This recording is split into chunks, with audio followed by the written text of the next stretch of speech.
ces artistes-là étaient considérés comme des artistes décadents, des artistes qui présentaient la misère du monde, qui disaient que c'était la pornographie, enfin qui étaient complètement mis à l'index par rapport aux normes héroïques de l'art officiel nazi. Et ça a été une forme de totalitarisme culturel qui consistait à orienter les gens dans une mode de pensée culturelle. D'autres questions? Vous êtes nombreux, alors posez-moi des questions. Oui. Est-ce que dans le Cher, la chapelle Linard, la village Linard, vous considérez voilà, comme exactement. La chapelle Linard. ça fait partie de la alors aussi, localement, on peut penser aussi à l'artiste qui vivait dans le sud du département, qui s'appelle Macréo. Je ne sais pas si vous avez entendu parler. L'artiste qui s'appelle Macréo. Et aussi à Bascoulard. De mon point de vue, Bascoulard faisait aussi de l'art compte tenu de son vécu. Parce qu'il ne faut pas aussi s'extraire les œuvres des artistes d'art brut de leur vécu. Et souvent, c'est des gens qui ont des conditions très précaires, socialement très défavorisées. Donc on ne peut pas... Voilà, il y a dans l'art brut une forme d'idéologie qui consiste quand même à socialement identifier les artistes d'art brut de gens qui vivent à la marge de la société. Les gens très libres sont asociaux. Qui constatent. Est-ce que l'art naïf, c'est ce que je pense, peut-être considéré comme de l'art brut? Donc c'est aussi une autre catégorie. Il y a quand même beaucoup entre naïf, plutôt gentillet, et puis brut, brutal. Mais il ne faut pas entendre brut par brutal, il faut entendre brut, parce qu'en fait, Jean Dubuffet, il avait travaillé dans le vin. Bon, et donc il avait un peu identifié brut à champagne brut. Je pense que ça fait ça. vu comme ça, c'est de l'art très authentique. Ah, totalement authentique. Et C'est au-delà des catégories didactiques. C'est pas oui, c'est pas le fauvisme, c'est pas le bouddhisme, c'est chaque artiste est complètement indépendant, ce n'est pas un mouvement. Ce n'est pas un mouvement. Ça sort des mouvements, et donc ça sort aussi des catégories que l'on cherche à mettre dans l'art, entre les impressionnistes, les fauvistes, les surréalistes, ce que vous voulez.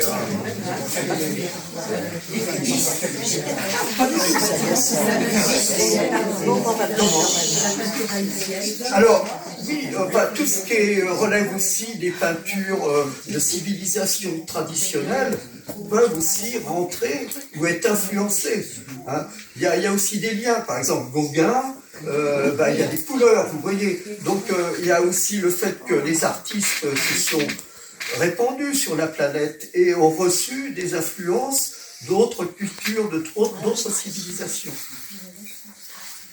On peut dire que les gens qui relèvent de l'art brut, ce sont des gens qui se situent en dehors des circuits culturels et artistiques classiques, qui d'ailleurs ne se prennent pas pour des artistes, ils ne se pensent pas du tout comme des artistes, mais ils ont besoin d'exprimer quelque chose.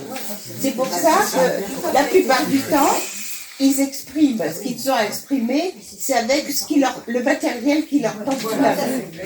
Ça peut être des morceaux d'arbres, des bouts de mousse, ça peut être n'importe quoi, mais c'est un besoin physiologique et psychologique d'exprimer leurs problèmes ou leur joie devant un certain nombre de réalités de la vie. Alors, par exemple, au musée, à la fabuloserie, vous avez un personnage qui a fait beaucoup de mères possessives.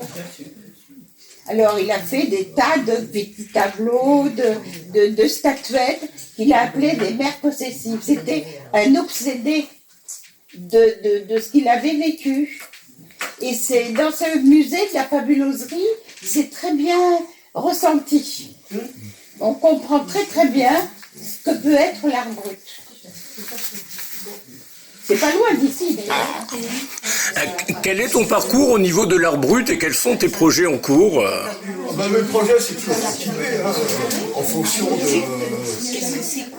ce que j'ai, de ce qui me touche, quoi. Ça peut être l'actualité, ça peut être plein de choses, quoi. En fait, les inspirations, elles procèdent de l'instant. Alors l'instant, il change à chaque instant. Ça veut dire. Donc voilà, et puis alors aussi, c'est une forme de lutte aussi pour se préserver des horreurs du monde. Alors en ce moment on est bien servi, et donc j'essaye de me créer un monde de liberté par rapport à mes œuvres. C'est-à-dire que mes œuvres, en quelque sorte, elles me protègent. Elles me protègent, c'est qu'une carapace en quelque sorte. C'est une création que je me fais par rapport aux horreurs du monde. Et donc, ça m'arrive à chaque jour, quelque part. Mais là, j'ai quand même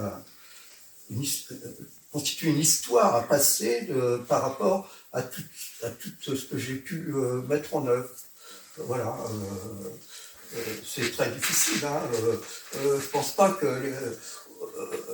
les artistes, enfin, je parle personnellement, sont forcément dans un contexte qui soit favorable à ce qu'ils soient épanouis. Hein. C'est très conflictuel en fait.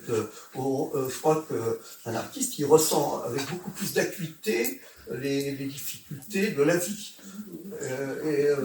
Moi, j'en suis personnellement très touché. Voilà. Et ainsi, on peut faire aussi le lien entre beaucoup d'œuvres d'art brut qu'on appelait les œuvres asilaires, c'est-à-dire des gens qui vivaient dans des hospices psychiatriques et qui faisaient ce qu'on appelait aussi de l'art-thérapie.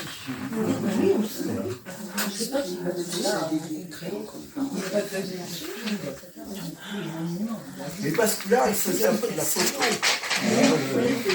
fait, il faisait de la photo, sortir de la photo. Mais ses œuvres ont quelque chose de photographique. Mais compte tenu de son vécu, qui a été très difficile, très violent, et de son passé, on peut aussi identifier Basculard à de l'art, puisqu'il n'avait pas fait l'école d'art non plus. Hein, il avait vécu une vie très violente.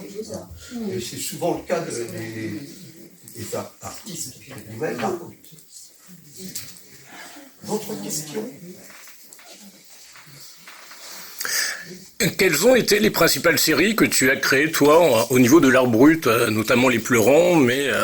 Alors, oui, Les Pleurants. Alors, Les Pleurants, ce sont des petites sculptures qui entourent la sépulture de Jean de Berry. Et je ne sais pas pourquoi, ça m'a inspiré. Donc, j'ai fait un travail sur Les Pleurants, vu d'une façon beaucoup plus contemporaine. Mais il n'y a pas que Les Pleurants, hein, il y a aussi des œuvres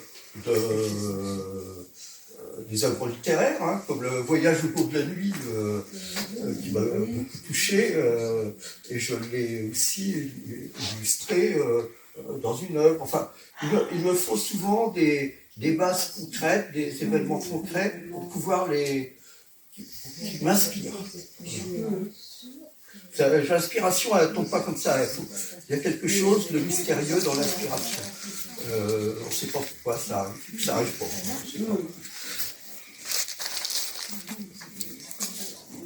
D'autres questions? Sans prix, posez-moi plein de questions. Ben, on aimerait voir vos œuvres. Comment? On aimerait voir vos œuvres. Alors, on y va. Ah bon, Bon, allez. c'est un peu loin. Non? Ah oui, Et puis il y a trop de jours. l'écran est petit. Il n'y a pas de jours. Les trucs, on est trop loin. Il y en a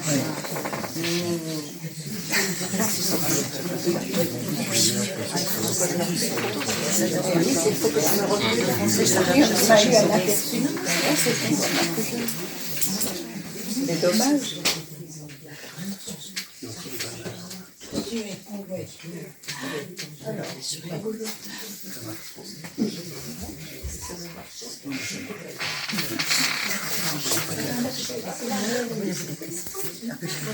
Notre salle, et toutes les salles étaient prises, donc c'était la plus vaste possible qui était mise.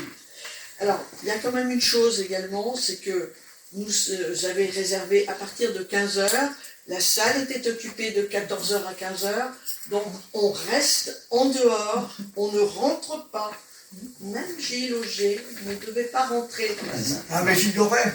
Je ne connaissais pas le règlement. On ne rentre pas et on essaye de ne pas arriver. C'est pas la peine d'arriver une demi-heure ou 3/4 d'heure avant. Vous arrivez pour le début des séances parce que ça a un petit peu gêné nos dames de l'accueil. C'est pas la peine de les. Oh, mais vous savez, les artistes d'argent sont des gens gênants. Non, il faut pas les éviter. Donc la semaine prochaine, c'est sur les éventails, et ça n'a rien, les éventails, ce ne sont pas seulement des objets de futilité, ou de séduction. C'est effectivement, ça a été au XVIIIe siècle, un véritable art, une véritable industrie, et ce sont de véritables petits objets extrêmement luxueux et très beaux qui vous seront présentés par Nicole Barre, qui est une collectionneuse et qui apportera quelques exemplaires de sa propre collection. Voilà, donc ce sera à 17h et ce sera en salle Jean-Guet. 17h, c'est à 17h. Voilà, merci. Vous pouvez voir par Alors vous avez oui, moi, bien sûr, oui. Non, mais ma tête, j'aime pas. Ah mais j'espère que Là, on voit pas trop bien ce que c'est. Bouge complètement la vue. Dites-moi si je dois bouger, si les abeilles. donc vous voyez, ça parle de la frontière entre la zone occupée et la zone libre, qui était matérialisée par Rocher. Donc il y a plusieurs évocations de ce roman-là que vous avez. Alors là, Donc, même avec la lumière, on voit très bien. à mon avis, ça suit d'un enjoliveur de voiture que j'ai transformé. C'est pour nous trouver la journée à dans ma sa manière, tête. qui s'inspire de l'art africain.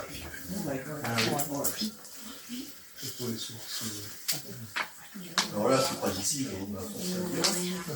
voilà une autre œuvre, le déménageur breton. Si vous voulez, ça reprend les thèmes de l'art africain.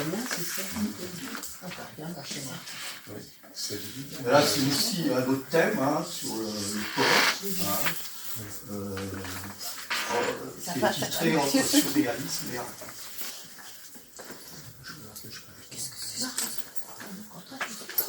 Alors là, c'est comme un totem, ça fait 2 mètres de haut sur 50 cm de large, et c'est pareil, c'est lié à l'art africain. Car Picasso, C'est de la peinture, Il a des bien mis une collages. danse quand il dit C'est que la c'est nature. spontané, donc. Moi, je trouve que c'est. On lève pas de l'arbre. C'est pas beaucoup ça. C'est un artiste. c'est sur bois, oui, c'est sur une. Ma petite fille est au Beaux-Arts. Mais c'est ce qu'il faut. Alors là, celle-là, normalement, c'est la 27. J'ai voulu évoquer des touches de piano. Ah oui. Mais, des touches de piano. J'appellerais la musique, le piano. C'est vrai. Et là, c'est pareil, c'est dans le sens. C'est très élaboré. Des petits dessins sur des feuilles de papier 21, 27, 7. Voilà, ben ça, celle-là, vous l'avez vu. Celle-là qui est là. pareil, un art africain, art brut africain.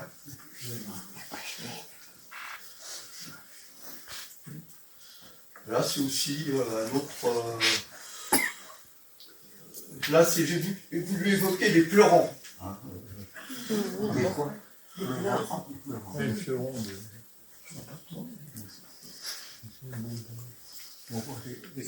Là, j'ai voulu évoquer le rapport du désir.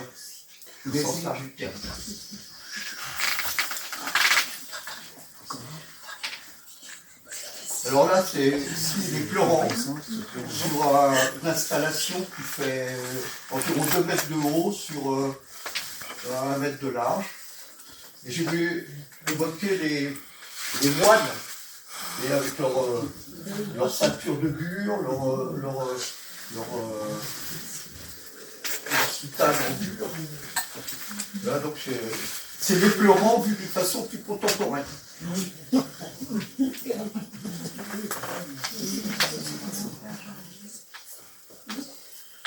Alors là, c'est autre chose, c'est Roselyne, et ça évoque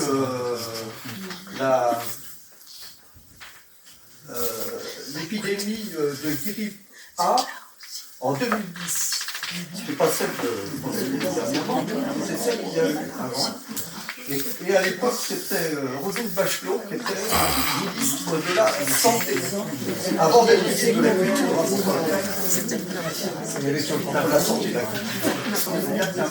Donc, c'est pas la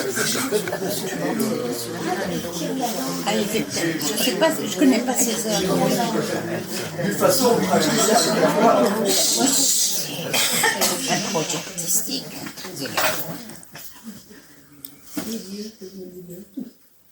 là c'est pareil, c'est l'Afrique. Après la grippe. Après la grippe. Et voir avant le Covid, parce qu'elle sait quoi. Elle a une autre vie. Oui, on voit bien. Vous avez actuellement une exposition de Basquiat à Paris. Vous pouvez trouver des choses.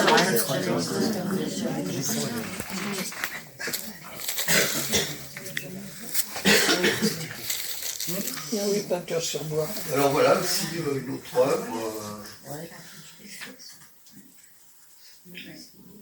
qui, sans titre, hein, je ne vais pas de titre. Après, c'est à l'émotion, hein. C'est à vous aussi de ressentir.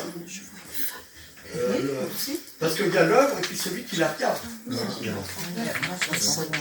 y a le regardeur.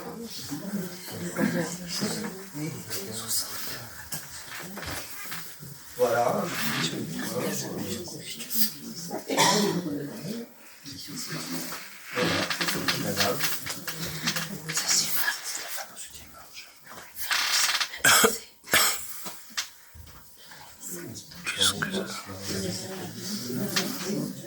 Voilà, alors là c'était il y a 5-6 ans, on m'avait confié une vitrine rue Moyenne au niveau de la chambre des métiers. Et j'avais pu exposer différentes œuvres.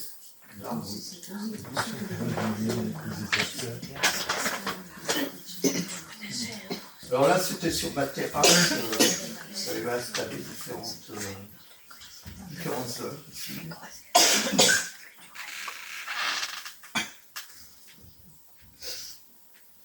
Alors c'était une expo là, en 2017 à la galerie Pierre. Est-ce que vous avez d'autres questions? Parce que là, c'est la seule unique fois. Il n'y aura pas deux fois. C'est maintenant et jamais. Alors, profitez des questions. Oui, madame. Où est-ce qu'on peut voir vos œuvres? Alors, Une question. c'est pas, il faut que j'organise des expositions. Je ne peux pas faire autrement. Actuellement, elles sont stockées chez moi. Je préfère organiser des expositions pour qu'elles soient ouvertes au public. Vous avez édité un livre, non? Non. Non? Non, Donc on ne mais- peut pas voir ce que vous avez fait, ce que vous faites. Alors si, vous pouvez les voir sur Facebook.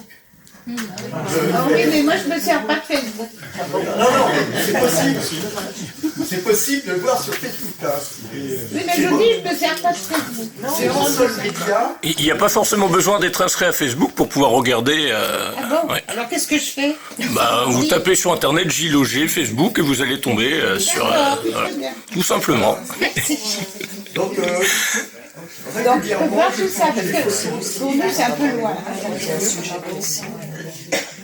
Mais je prévois des expos. Hein. Si je trouve des lieux ou des galeries pour exposer, ça peut être programmable. Mais actuellement, je n'ai rien programmé pour le moment. D'accord. Mais j'aimerais bien faire des expos. Bah oui, parce que je trouve que c'est pas mal. Ça, c'est un peu c'est installation. Et encore là, il y a pratiquement rien de montré. Il a créé 61 ou 62 œuvres. Ah, vous connaissez déjà? Oui, je l'ai déjà interviewé plusieurs fois. Parce qu'effectivement, hein, c'est pas mal ce qu'il fait. Il y a un dossier, là, on appelle un pressbook. Ou alors, il y a tout là-dedans. Il s'appelle Gilles Auger. Auger, ouais. D'autres questions? Ah bon? J'attends les questions. Simplement, je voulais vous demander, votre support est toujours le bois? Non. Non, Ça parce peut que là, être, c'était sur bois, tout ça. Ça peut être toutes sortes de supports. Du temps sous la main. La récup. Comment? Du métal, tout ce qui est un support potentiel peut être utilisé. Voilà. Mais je préfère les toiles. Hein. Est-ce que vous vivez de vos œuvres? Et quel est votre parcours professionnel si vous en avez en dehors? Bon alors, au niveau professionnel, j'ai eu un parcours très très bordélique. On reprend la voie à la tête. Très rock. C'est- Alors maintenant, je suis à la retraite. Hein. Et voilà, non, mais si vous voulez, socialement, je suis totalement désocialisé sur le plan professionnel, sur le plan de toutes sortes. Et du reste, c'est le lot des artistes d'art brut. Hein. Ce sont des gens qui sont désocialisés et qui ne veulent même pas être socialisés. Ce sont des gens seuls. Et cette solitude, si vous voulez, ça leur offre beaucoup de liberté. Parce que, évidemment, la solitude, ça fait peur, mais en même temps, si vous voulez, ça renforce. Ça vous renforce dans vos libertés, parce que la société cherche à vous, comment dire, à vous conditionner, à vous enchanter, à vous encadrer, à vous faire peur. Malheureusement, de plus en à plus. vous embrasser, en fait, à vous emmerder. Hein. Donc, la liberté, c'est justement se protéger de ces emmerdements, comme on le peut.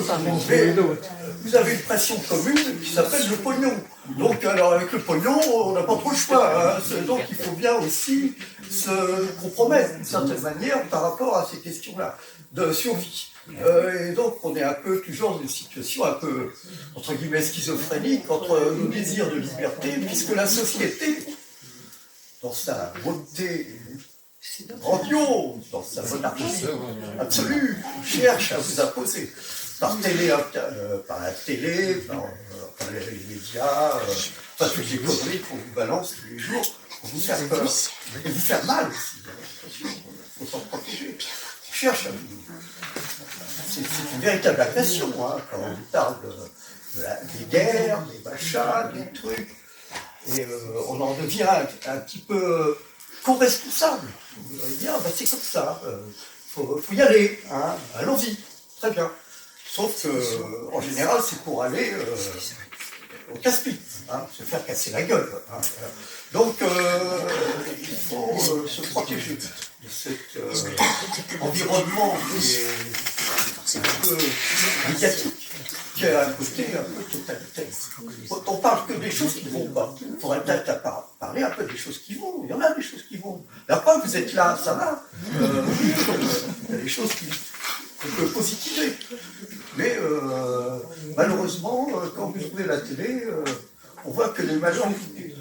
Pas que la télé, la presse aussi, la presse écrite. Vous êtes verrouillé? Comment? Vous êtes verrouillé? Pas du tout. Vous habitez Bourges? Oui, mais je dirais d'adoption. Oui. Je ne sais pas si je suis adopté, mais je suis verrouillé, entre guillemets, d'adoption.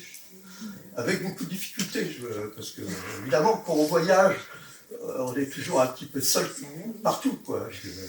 Je dis que je suis ici en escale. Bon, escale prolongée, mais je suis en escale. Je suis un nomade, moi. J'adore voyager, j'adore découvrir des choses, parce qu'en voyageant, on s'imprègne d'autres choses, on découvre. Le voyage, c'est une forme de liberté, vous voyez, c'est plus global, quoi, ça ouvre sur le monde. Voilà. J'adore voyager, en fait. Du reste, mes influences sont africaines, parce que je suis un peu baladé en Afrique du Nord, et puis aussi les Antilles, enfin, un peu baladé, on va dire. D'autres questions posées? Le street art. Comment? Le street art. Ah, le street art. Il est un peu. Alors là, street art, c'est Basquiat. Hein. Donc, c'est des gens qui étaient à la rue, qui ont fait des œuvres. C'est assez proche de l'art brut. C'est des dessins de la rue. Et Basquiat, on est représentant, il y en a plein d'autres. Hein. D'autres questions? Ce sont des graffitis, On des a dit que paysages. Séraphine de Senlis, qu'elle était représentante de l'art brut. Pourriez-vous m'expliquer quels sont les critères de l'art brut auxquels elle correspondait Eh ben, dans son œuvre? Séraphine, c'était une fille qui À 100 km à peu près, il y a au niveau du street art qui s'appelle Street Art City, c'est un petit village où il y a 25 000 m2 tout en street art, très intéressant. et qui À Lurcy-Lévis.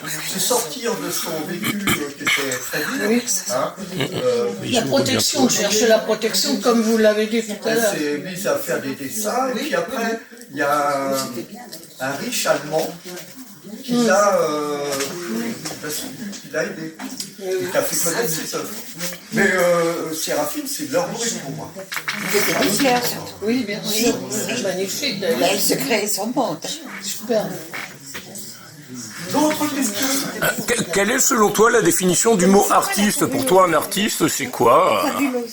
Un artiste, c'est quelqu'un qui Fabuleuse. invente. C'est à Dissy. C'est un ingénieur. Dissy. Le village s'appelle Dissy. D-I-C-Y. Par rapport à ses ressentis. C'est limitrophe entre le Loiret C'est un peu une éponge, un artiste. Il ressent les choses avec peut-être ça. Voilà, Avec c'est une beaucoup centaine de d'acuité. kilomètres d'ici. Et après, il C'est essaie la de transformer ses ressentis dans des œuvres. D'accord. À côté d'un village C'est un créateur, qui c'est s'appelle La un Ferté-au-Poil. l'invente. Il y a des belles fresques, vous connaissez? L'invente, un inventeur. À la Il Ferté-au-Poil. invente un monde nouveau. Ça invente des mondes. Le facteur cheval, c'est de l'art brut. Comment? Le facteur cheval. Le facteur cheval. Ah bah oui, typiquement, il était facteur. Et puis il a ramassé Ah oui, des... non, mais ça, il peut être facteur actrice. Il a ramassé des cailloux, puis il a fait le palais. Il y avait Picassiette aussi. Picassiette. Picassiette, puis plein d'autres. Hein. Oui, puis la cathédrale. Linard. Hein. Bon, d'autres questions? Oui. C'est toujours les mêmes, hein. Quelle serait votre définition au singulier ou au pluriel de l'art, avec un grand A? Il a plus ou moins répondu, là. C'est quoi ce copie? C'est une invention humaine. Une invention humaine. C'est ce qui nous différencie des animaux, parce que les animaux ne font pas d'art. Le castor, il fait de magnifiques... Non, mais c'est ça, c'est les instincts de castor. Les araignées, elles font des toiles d'araignée parce qu'elles ont des Ah oui, mais c'est de l'art. Oui. C'est des créations biologiques, hein, comme les fleurs, tous les ans, elles font des fleurs. Donc c'est un peu ennuyeux, parce qu'on a toujours les mêmes fleurs tous les ans. Ah, on Un n'a artiste, il pas va faire- toujours les mêmes toiles d'araignée. Oui, non, mais vous voyez, c'est des programmes biologiques qui relèvent de la nature. Alors que là, Autant pas en avoir du tout des araignées et des toiles. Mais bon. Van Gogh, il a recréé la nature à partir des soleils. C'est-à-dire qu'il a fait la nature, mais à la Van Gogh. Il a transfiguré ces transfigurations. Et ces champs de blé, ces soleils, tout ça, on ne voit plus des soleils, on voit du Van Gogh. Vous voyez, donc il y a une transfiguration, il y a la main de l'artiste, il y a le désir. Quand vous faites de la cuisine, ben, vous inventez un peu de sel, un peu de poivre, un peu de ci, un peu de ça, parce que vous savez que vous allez faire plaisir à vos goûts, à vos sens. Donc en fait là, il parle au sens. Pas au sens interdit, hein, au sens obligé, qu'on a tous à nos sensibilités communes. Et c'est pour ça qu'il y a l'œuvre et celui qui regarde l'œuvre. Chacun regarde l'œuvre à sa manière, à sa façon. Il y a le regardeur.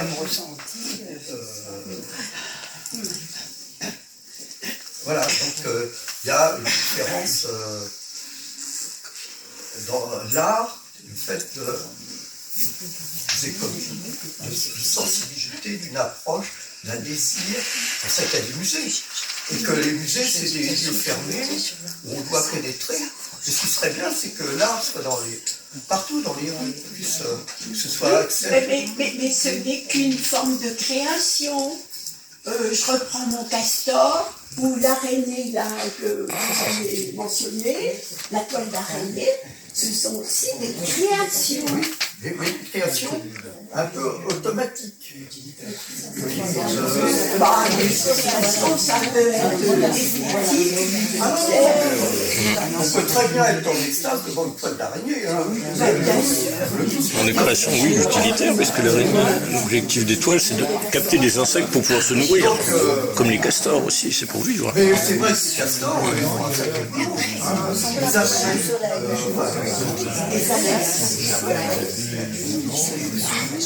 et c'est touchant, hein. C'est touchant. On peut se demander s'il n'y a pas une forme d'intelligence dans cette espèce de création. Mais les grottes de Lascaux, c'est de l'art brut. Oui, c'est de la BD. C'est la BD de l'époque. C'est-à-dire que c'est de la figuration narrative. C'est-à-dire qu'ils racontaient leur scène de chasse. Ils racontaient leur... C'était la télé de l'époque. Ce qui n'arrivait pas à expliquer, puisque la science n'était pas aussi avancée qu'aujourd'hui.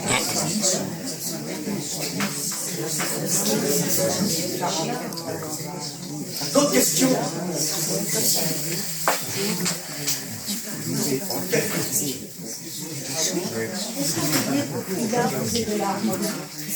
Il a calé.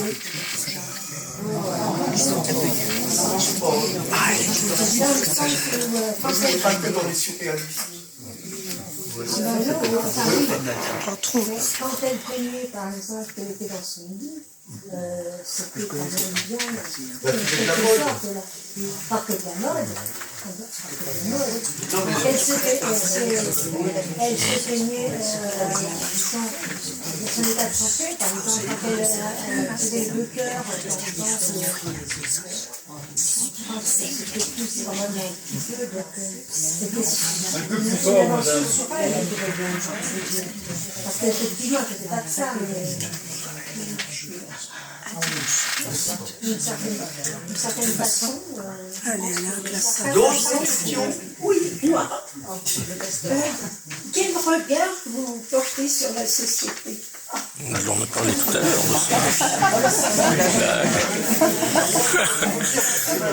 Histoire de se répéter encore. Parce que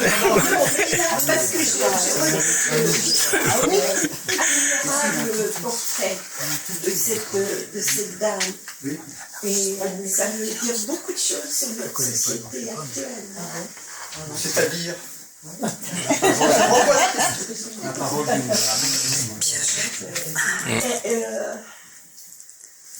De l'étonnement, de la frayeur. Oh non. Ah, les yeux écarquillés, des pleurs.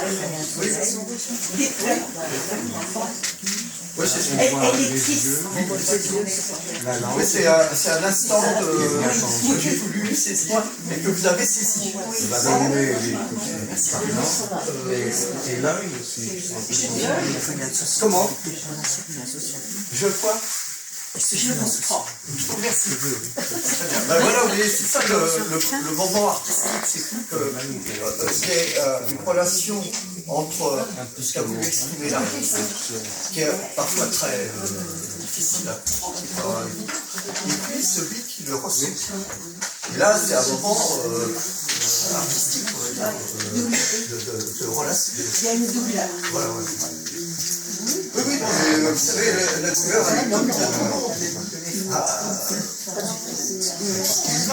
Mais par contre, elle est souvent refoulée, elle est souvent cachée. Parce que ça fait peur, ça fait mal. Donc on est un peu double, hein, on ne veut pas toujours exprimer ce qui ne va pas. Et c'est pour ça que les artistes comme Klimt, par exemple, exprimait la douleur des gens. Et là, ça touchait beaucoup plus, que des beaux tableaux à la David, tout ça, ils étaient couronés, tout ça. C'est pas la vraie vie, ça. La vraie vie, c'est les gens qui souffrent, qui sont mal, qui sont dans les hôpitaux psychiatriques, qui sont dans la douleur, dans la solitude, dans la précarité. Pour moi, c'est ça le vrai art. Enfin, le vrai art, c'est là qui nous concerne. Tout à chacun. Oui. Ouais, je trouve ce que vous faites est tout à fait intéressant, c'est pour ça que j'aimerais voir davantage de choses. Oui. Mais je trouve que vous ne relevez pas de l'art brut, dans ce sens où vous avez une culture artistique, vous avez un projet artistique, donc vous êtes un artiste. Mais pas vraiment relevant de l'art brut, parce que dans l'art brut, il n'y a pas le projet culturel à la base.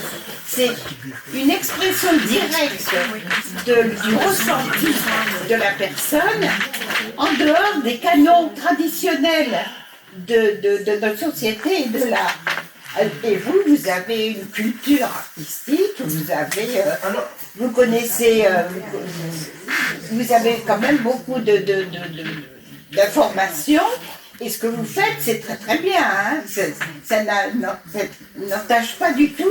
Dans la société aujourd'hui, c'est très difficile de ne pas être au courant ou d'être informé. Donc, Non, mais après, du coup, la culture se développe inconsciemment. Vous en avez qui viennent d'horizons très divers et qui ont parfois une certaine base culturelle. Mais dans le principe, l'art brut se déface, se débranche des questions traditionnelles de la culture. Ben, c'est ce que je vous ai dit. Oui. Bon, moi je trouve que vous êtes trop privé. Vous connaissez. De rien, on se refait pas. Hein. Pour relever d'un brut. Mais ce que vous faites, c'est très intéressant. Hein. Moi, je trouve que j'ai vu là, ça me plaît beaucoup. L'essentiel, c'est que ce soit positif pour vous. Moi, je le propose, et après, vous en faites ce que vous voulez. Hein. Mais c'est la première fois que je fais un exposé sur l'art brut. Donc, je me suis bien imprégné de la question. Et puis, en m'imprégant de la question, je me suis dit, mais pourquoi je ne ferais pas aussi de l'art brut? Vous voyez, j'ai fait des relations entre ce que je faisais et ce que j'étais. D'accord. Mais je vois qu'il y a une intimité entre l'artiste et ses œuvres. On ne peut pas scinder les deux. Ça fait un... Oui, je fais de l'art brut. C'est comme ça. Mais dans l'art brut, il y a d'autres... il y a des choses plus complexes, plus qui relèvent de l'inconscient, parce que les psys se sont intéressés beaucoup à l'art brut. Freud, Lacan, enfin, des psychiatres ici, des tonnes de comptes rendus sur l'art brut, etc. Donc c'est comme un iceberg, et puis on voit que la partie émergée, mais il y a la partie immergée qui relève de l'inconscient. Et l'inconscient, c'est nous aussi, hein. C'est ce qui nous gouverne. C'est la partie qui nous gouverne sans le savoir. Donc on vit aussi avec notre conscient et notre inconscient. Mais il paraîtrait que l'inconscient soit plus fort que notre conscient. Pour ça, tout à l'heure, je vais aller faire des petites courses et je vais me dire, est-ce que c'est pas mon inconscient qui va guider à tel endroit? Et ce sera lui, finalement. Donc vous voyez que par rapport à son inconscient, on n'est pas forcément libre, puisque il vous téléguide d'une certaine manière par l'intermédiaire de... Je me suis dit, j'en ai marre, c'est l'après-midi, là, je vais aller me détendre. Et ce sera mon inconscient qui me guide. Et qui vous guide, bien sûr, sans savoir, il ne faut pas le dire. Mais ça marche comme ça. Et on n'y peut rien. Il y a comme un chien est tenu en laisse. Donc je vais aller promener mon chien, et en fait ce sera mon chien qui va me promener. Voilà, et je soigne mon inconscient avec la laisse de mon chien. Enfin bon, on laisse. Parvenir sur elle, si ça Probable. Voilà, c'est ça. C'est un peu ce qu'on appelle vous verrez si vous avez l'occasion de l'accord. Il y en a, par exemple, De toute façon, par comparaison, on est plus ou moins tous tenus par une laisse. Par l'État, par... voilà. Très compliqué. Le grand musée d'art brut, c'est à Lausanne,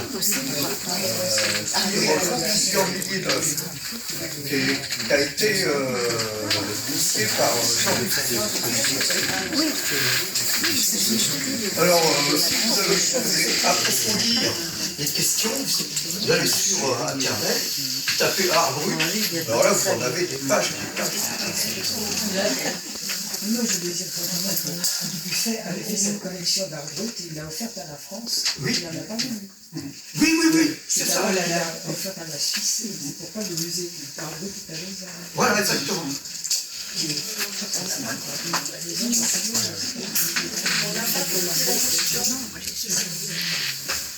D'autres questions? On peut y rester pendant encore de temps.